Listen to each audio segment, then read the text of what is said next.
there I was, 3 weeks into training one of my first clients ever.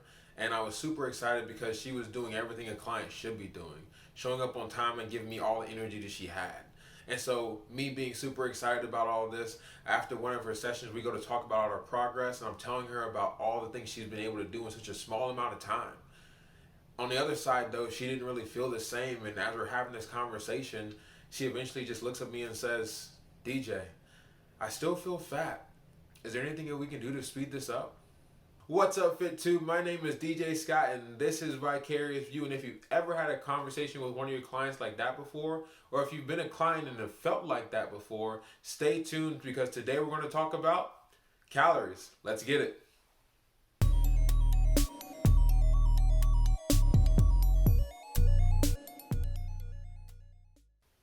I've gotten a lot better at explaining this information after understanding the facts and myths that go into it, but it wasn't always easy getting clients to understand how weight loss works or even muscle gain works as it pertains to calorie consumption. It's funny though, because of all the information we have at our fingertips with our cell phones and laptops, there seems to be even more bad information out there and even more quick fixes than we've ever had before, and I'm sure you all could name a few. But this video would take forever if we talked about all those different things. So today we're going to focus on understanding calories and understand how it relates to weight loss and weight gain. There's going to be two ways that I describe or define calories, and the best way to think about it is going to be calories in, so that's going to be consumption, and calories out, exertion through some sort of movement. One of the ways that we're going to define calories is going to be the provision of energy.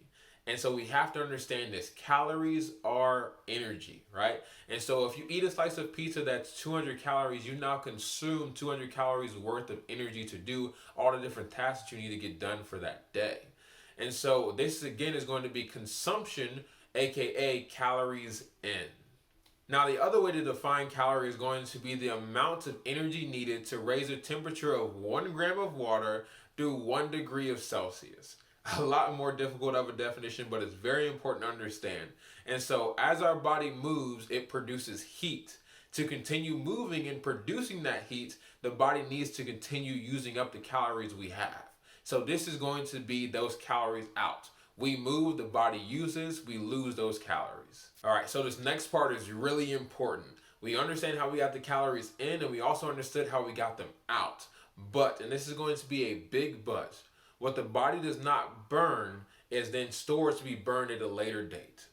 And so this means if you do not do a lot within your day, or even if you work out every day, but it's only for an hour and the rest of your day is filled with a lot of sedentary tasks, this means that you are just not burning the excess calories that you were eating. So all of that excess is going to then be stored to be utilized at a later time. The body stores this as fat, and that's where the big issues start to come into play. We want to start losing that excess fat instead of gaining more and more of it. And again, the only way to do that is to not allow the body to store so much of what we eat as fat. And the only way to combat that is through movement. So to answer the question on how weight is lost, we need to understand these last few bits of information. First off, 1 pound is going to be equal to about 3,500 calories. So that means in order to lose a pound of fat, you're going to have to burn 3,500 calories. So to provide two different examples, first off, let's say that your calorie consumption is exactly the same for an entire week. And let's say that you worked out every day that week. Now, every day you worked out, you would have had to have burned 500 calories in those workout sessions to then be able to equal the 3,500 calories needed to lose that pound of fat. And for the other example, let's say you normally have an average of about 2,500 calories across the board every single day, and then you switch that to 2,000 calories every single day. Well, now you're still losing that 500 calories, but now you're doing it through less food consumption. So it's still going to end up being that 3,500 calorie mark that you need to lose that 1 pound of fat. So, like these two examples show us, we can either do it through exercise or do it through diet. However, what I've seen helps my clients the most is having a combination of the two. You don't have to exercise so much that you end up hating exercise. You don't have to restrict your diet so much that you end up hating the diet that you're on and end up relapsing and eating everything that you like to eat. So finding a balance between the two will help you be able to do the things you still enjoy and make these changes in your life, that is your diet and the more exercise, a lot more enjoyable. Now, this is just the tip of the iceberg when it comes to talking about weight loss and calories. We still have to talk about mental factors, hormonal factors, and even macronutrients.